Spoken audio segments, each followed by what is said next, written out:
Publicité, débats, clips, photos, magazines, voici Zoom, petit laboratoire où nous passerons au crible divers documents, examinant principalement leurs différents messages suggestifs. Et nous inaugurons ce laboratoire avec les couvertures de Valeurs Actuelles. La recette de Valeurs Actuelles. Sans même être lecteur de ce magazine, on peut néanmoins s'imprégner de ses couvertures, s'étalant dans les points presse, s'affichant sur la toile et autres médias. Les couvertures des magazines en général ont un rôle à part entière. Susciter de l'intérêt afin de pousser les badauds à feuilleter leurs pages et, si possible, les faire passer à la caisse. Dès lors, tous les moyens sont bons pour attirer l'attention. Titres racoleurs, illustrations attirantes, choquantes ou voyeuristes, couleurs vives, voire agressives, lexique émotionnel. Ces couvertures s'immiscent, qu'on le veuille ou non, dans notre champ visuel et dans notre mémoire. Cela n'est pas sans conséquence, surtout quand ces unes de presse mettent en avant des opinions propres à une idéologie radicale ou extrême. Ce processus, qui consiste à propager des idées politiques via des procédés rhétoriques, porte un nom. Propagande. C'est ce que nous allons étudier via les couvertures de Valeurs Actuelles, toujours dans l'idée de proposer des outils critiques et interprétatifs. Mais d'abord, Valeurs Actuelles, qu'est-ce que c'est ? Créé en 1966, cet hebdomadaire deviendra progressivement un magazine d'opinion de la droite dure et de ses valeurs. Mais quelles sont ces fameuses valeurs de Valeurs Actuelles ? Ces valeurs qui sont les valeurs, des valeurs traditionnelles, des valeurs de mérite, d'autorité, d'effort, de travail, de famille, d'éducation. Cet homme se nomme Yves de Kerdrel, principal artisan de la Formule 2013. Nommé directeur de la rédaction en 2012, il avait pour mission de donner un nouveau souffle à l'hebdomadaire.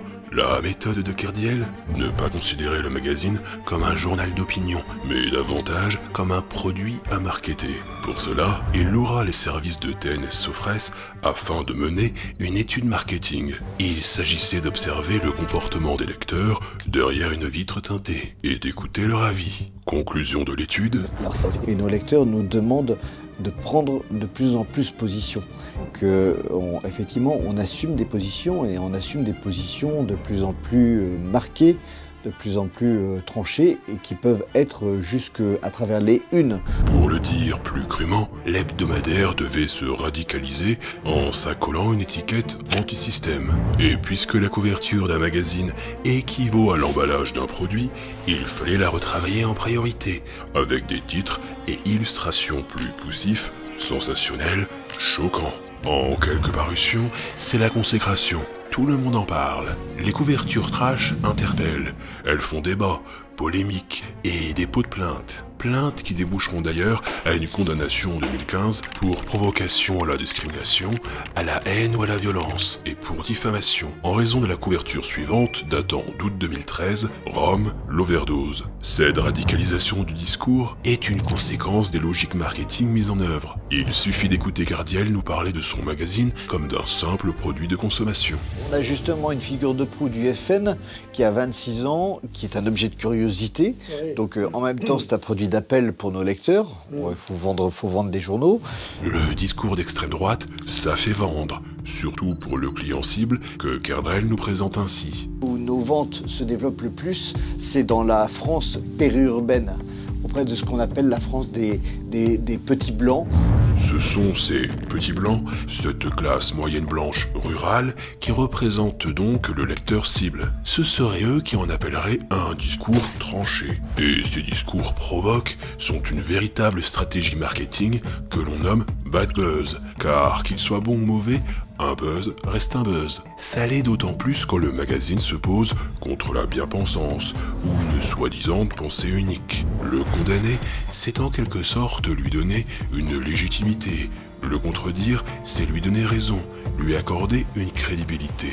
Nous allons donc étudier les couves de Valeurs Actuelles, non pas en recherchant uniquement les motifs idéologiques, mais en cherchant avant tout à comprendre cette recette marketing qu'a cyniquement mis au point Kerdrel. Pour cela, nous nous sommes donné un cadre simple. Nous allons nous concentrer sur 51 couvertures de valeur actuelle qui correspondent à l'ensemble des numéros publiés sur l'année 2016. Commençons par le titre. Titrage assez simple, avec empattement blanc sur fond rouge. La typographie a son importance, car nous en prenons compte inconsciemment lors de notre lecture. Elle peut venir renforcer le message qu'est le texte, ou au contraire, le résilier. Elle influence le sens du mot. Il faut, dans un premier temps, que le texte soit lisible. Ainsi, on retrouve souvent le même type de police dans les magazines. Les polices d'écriture trop fantaisistes sont généralement bannies. C'est d'autant plus vrai pour les titres des articles, souvent de grande taille, en gras. La fond d'un titre a un effet psychologique. Si par exemple je m'amuse à changer la police d'écriture avec, disons, celle-ci, Comics sans MS, fonte de sabotage par excellence. Plusieurs études comme celle de Tantillo, Di Lorenzo Haynes et Mathison ont montré que l'empattement d'une police n'est pas sans effet. L'empattement, ce sont ces petites extensions des lettres, ce qu'on appelle sérif ou sans sérif pour l'absence d'empattement. Selon les chercheurs, l'empattement du titre ne le rend pas seulement plus lisible, il connote aussi l'idée d'un classicisme. Il suggère un traditionnalisme mêlé d'une certaine élégance. Regardez la différence. Enfin, selon les chercheurs, la majuscule n'est pas anodine. Elle donne de la force au titre, suggérant une certaine puissance. Remarquons d'ailleurs que cette police coïncide avec la nouvelle formule de Cardrel. Voici à quoi ressemblait le titre en 2012. On retrouve un certain empattement, mais contrecarré par un gras trop prononcé et des arrondis sans congruence avec un journal d'opinion. Si je remplaçais l'image de couverture par une illustration de Picsou Magazine, cela marcherait bien mieux. Avec une telle fonte, on perd une certaine crédibilité. Le choix d'une police plus élégante n'est donc pas sans intérêt. Le titre, son message linguistique, nous oriente sur la ligne de l'hebdomadaire. Par valeur, on peut y entendre valeur économique ou valeur morale. C'est le terme actuel qui vient orienter le sens du premier mot. L'actuel n'est pas tant le présent que l'actualité. Il s'agit des valeurs intemporelles qui sont à interroger en confrontation avec l'actualité. Cette idée de confrontation des valeurs et du présent prenne sens avec les différentes unes. L'actualité qui nous est présentée est souvent alarmiste. Attentat qui vient, la France racaille, au secours, Hollande revient. Ce sont les valeurs d'une France traditionnelle éternelle, menacée de toutes parts. Le style du magazine va d'ailleurs évoluer en octobre 2016, date anniversaire des 50 ans. Que remarque-t-on ? Le mot « actuel » a presque disparu. Valeur actuelle devient valeur. Cela sonne comme une victoire. L'actuel est presque rejeté, le traditionnel est victorieux. Ne délaissons pas la couleur, le rouge et le blanc. On peut s'étonner qu'un magazine de droite use d'une couleur associée à la gauche. D'ailleurs, le bleu foncé fut la couleur d'habillage de l'hebdomadaire jusqu'à 2008. Depuis, tout est à la sauce ketchup. Pourquoi ? Selon l'agence Kissmetrics, il y a un usage spécifique à chaque couleur quand il s'agit de vendre un produit, et cet usage est conforme aux diverses études sur la psychologie du consommateur. Le rouge est d'abord la couleur par excellence pour attirer le regard. C'est la couleur du sang, la couleur d'alerte et de l'urgence. Nos signaux les plus basiques font usage de ce rouge vif. C'est le même usage que l'on retrouve dans le monde du livre. Si vous voulez attirer l'œil, ajoutez un bandeau rouge avec un texte blanc sur la couverture. Effet garanti. Il n'est donc pas étonnant que le blanc et le rouge soient fréquents dans le monde des magazines. L'Express, Le Point, Marianne, pour ne citer que. S'ils se ressemblent visuellement, c'est tout simplement parce que les codes couleurs, rouge, blanc, sont les plus efficaces. Les titres de une de ces magazines sont généralement jaunes, là encore pour attirer le regard. Le jaune aussi est une couleur qui renforce l'attention, notamment si le jaune s'étale sur fond noir. Le jaune sur fond noir évoque davantage la sécurité que l'urgence. Dans notre imaginaire collectif, noir et jaune sont les couleurs du polar, de l'enquête. On retrouve ces codes dans les magazines de faits divers, comme Le Nouveau Détective, qui lui aussi met en valeur son titre sur fond rouge. Rouge, jaune et noir, la flamme, le danger, l'urgence. Blanc sur fond rouge, jaune sur fond noir convient donc parfaitement, car l'hebdomadaire se présente comme le magazine qui tire la sonnette d'alarme. En France, tout va mal. Les médias nous mentent, la menace terroriste est permanente, Hollande nous manipule, la dictature des antiracistes bat son plein, les politiciens s'entretuent, la France se meurt, la France est islamisée, la France se fait grignoter par les assistés, les pauvres, les immigrés, les feignants. Il est urgent de détruire les islamistes. Ok, je pense que vous avez compris. On joue la carte de l'urgence. On exagère les titres, vive l'hyperbole. On joue sur les craintes, la peur. On renforce la notion de danger. C'est le syndrome du grand méchant monde. Nous avions déjà présenté ce levier dans notre vidéo « La France a peur ». On est attiré par le morbide, le catastrophisme, et ce n'est pas Hollywood qui nous dira le contraire. Les couvertures semblent d'ailleurs procéder de la même manière que certaines affiches de cinéma. Guerre civile, l'embrasement. Comme un trailer qui vous offre des explosions et des cascades en pagaille, Kerdrel et son équipe utilisent les mêmes procédés. Celui-ci était intéressant, et celui qui avait ma préférence était celui-ci. Il est quand même violent. Oui, je préfère celui-là. Parce qu'en plus, pour mettre de la titraille, c'est plus simple. On peut remettre de la fumée, j'imagine. Absolument. Les couvertures font parfois référence directe à des films, comme ici avec Le Parrain, Le Magouilleur, ou encore là, Peur sur les femmes, qui reprend le titre de Peur sur la ville, avec Belmondo. Mais mon préféré reste sans aucun doute celui-ci. Rio, la cité de la peur.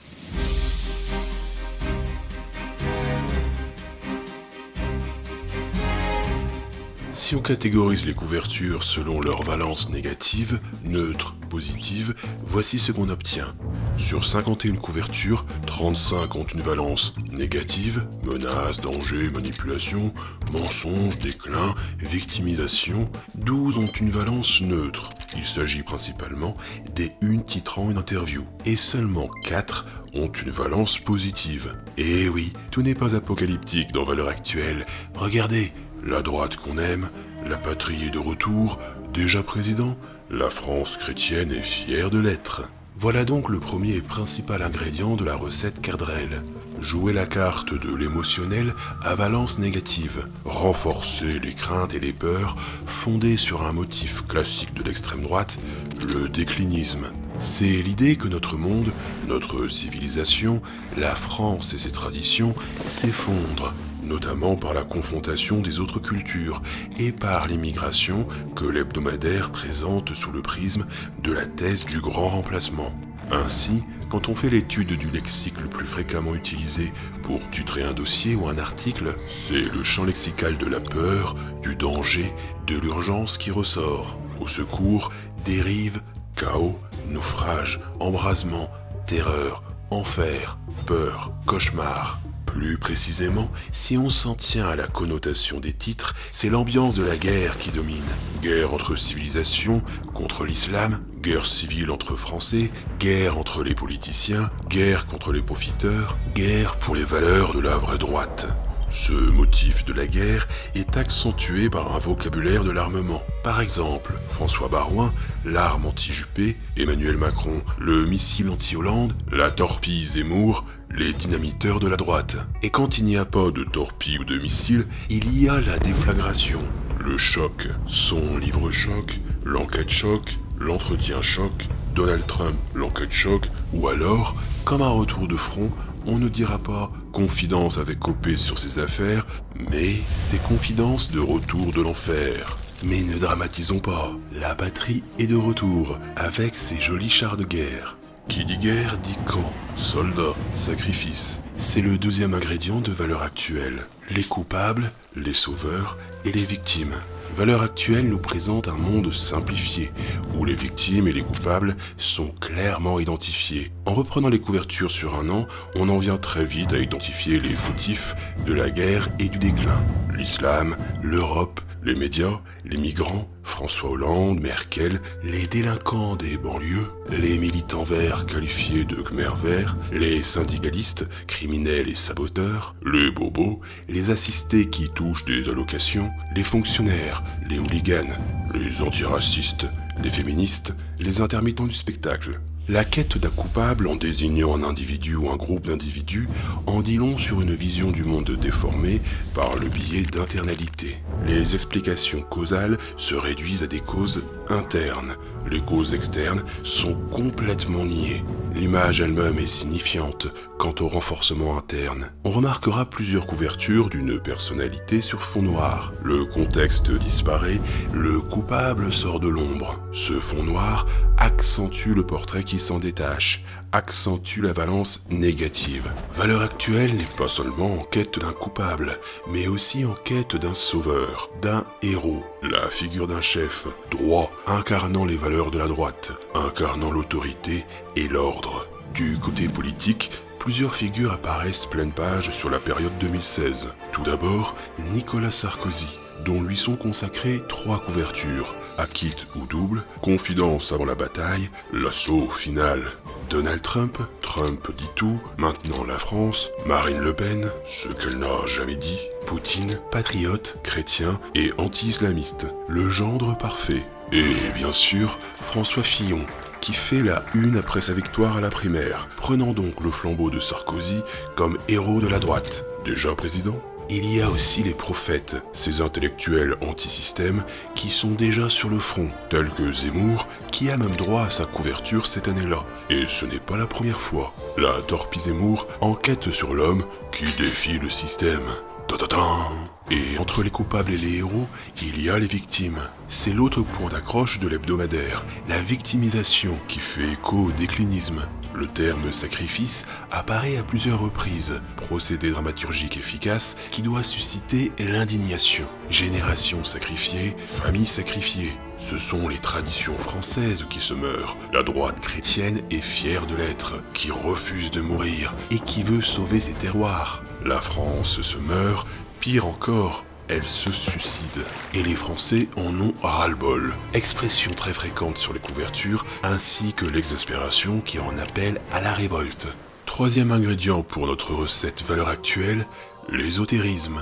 Valeurs Actuelles se présente comme un média anti-système qui se révolte contre les médias classiques qui seraient à la solde de Hollande ou plus généralement de la gauche. Ils en ont même fait un joli drapeau, la faucille et le micro. Selon Valeurs Actuelles, les médias nous mentent, mais surtout nous cachent des informations, car ils font la propagande de la gauche, Hollande ayant main basse sur les médias, les contrôlant, car il a manigancé un formidable plan secret pour son entrée en campagne afin d'assurer son maintien sur le trône présidentiel.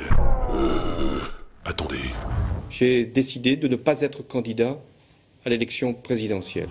Manipulation, mensonge, le vrai, le faux, la censure, là encore le lexique renforce l'attention par effet de réactance. On annonce au potentiel lecteur qu'on lui a caché une information importante, le titre a pour but de le mettre dans un état de privation. Cela suscitera en lui un désir, voire un besoin de se réapproprier ce qu'il a perdu. On remarquera d'ailleurs que l'illustration ou la non-illustration renforce ce sentiment. Par exemple, médias, manipulation et mensonges, il n'y a aucune image, un fond uni bleu marine.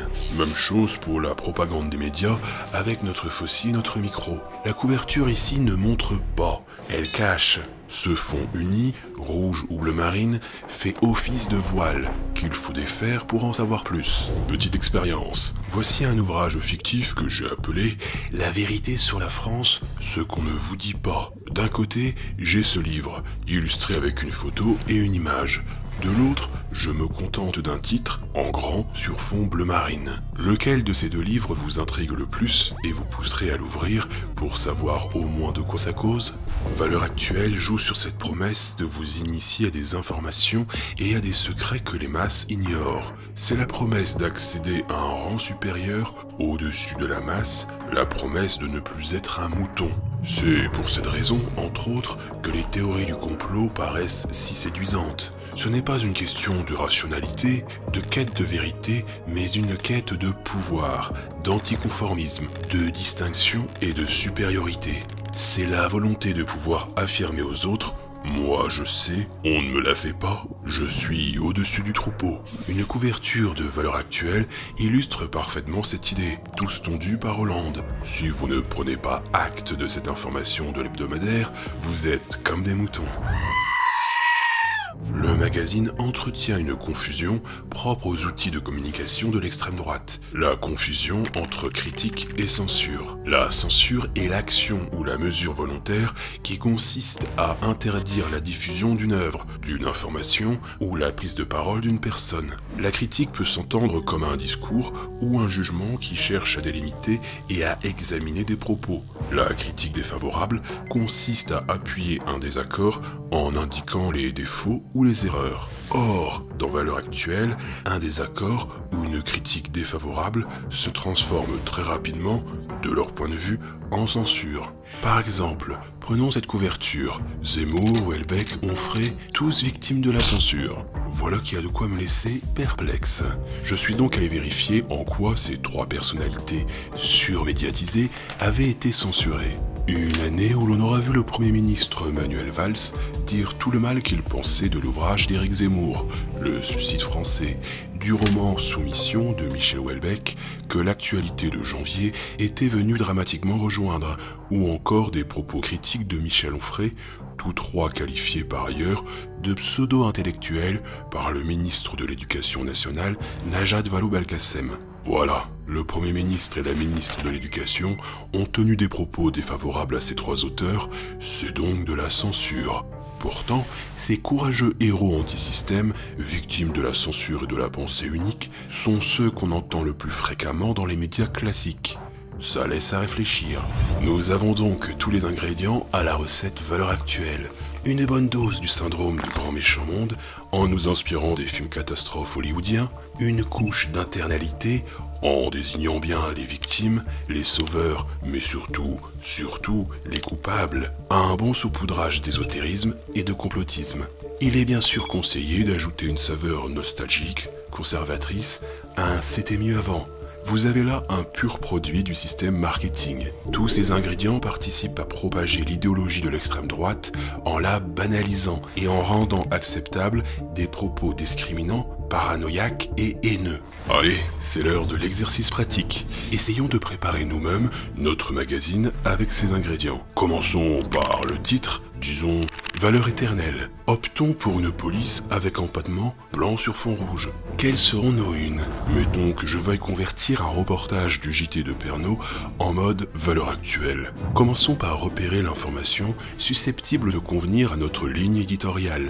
En cette édition du 13 mars que nous avons choisi arbitrairement, nous avons notamment un sujet sur Nathalie Arthaud et sur l'augmentation du tarif des billets de train. Ce n'est pas grand-chose pour faire du sensationnel, mais essayons. Nous allons axer notre titre principal en mode propagande de gauche. Après tout, TF1 consacre un sujet sur une petite candidate de gauche qui ose chanter l'international au journal de 13h.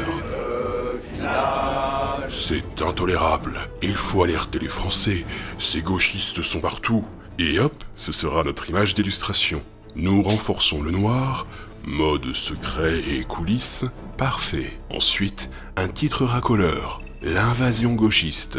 Il faut promettre des révélations, alors ajoutons en sous-titre comment ils contrôlent les médias. En titre supplémentaire, il nous faut une exclusivité, révélation choc sur l'augmentation du billet de train. Et voilà le résultat. Autre essai. Que se passerait-il si l'ensemble de la presse adoptait le style de Valeurs Actuelles? Nous avons voulu jouer avec leur code, et voici ce que ça donne. Jeux Vidéo Magazine fait sa une sur le jeu Horizon, avec des secrets sur Mario Kart. Parfait. Voici ce que donne la conversion Valeurs Actuelles. Détruire les machines, le déclin de l'humanité. Mario, ce qu'on vous cache. Prenons le magazine Cerveau et Psycho. Ça parle d'Alzheimer, Parkinson, des neurosciences à l'école et du pessimisme sous une perspective positive. Voici ce que ça donnerait une fois converti en mode Valeurs Actuelles. L'effroyable cerveau, Alzheimer, Parkinson, le laxisme des chercheurs. Eh bien oui, il faut toujours des coupables, ce seront les chercheurs. Ajoutons les autres titres, neurosciences, une menace pour l'école, et pessimisme, une tradition française. Vous avez compris le principe. Mettez en avant une menace, désignez des coupables, promettez des révélations, mais n'oubliez pas la tradition et la nostalgie. Remarquons que cette recette marcherait très bien dans tout contexte, même dans un monde idéal. Imaginons une France sans délinquance, sans affaires politiques, où tout va pour le mieux. Raison de plus pour tirer la sonnette d'alarme. Médias, un silence insoutenable, absence de faits divers, l'exaspération des Français, le calme avant l'apocalypse. Vous aussi, amusez-vous à convertir tout et n'importe quoi à la sauce valeur actuelle. Nous avons laissé nos modèles sur le site du Hacking Social avec un petit lexique qui vous aidera à forger vos propres titres qui font vendre. Et surtout, n'hésitez pas à les partager, car détourner, c'est résister. Portez-vous bien.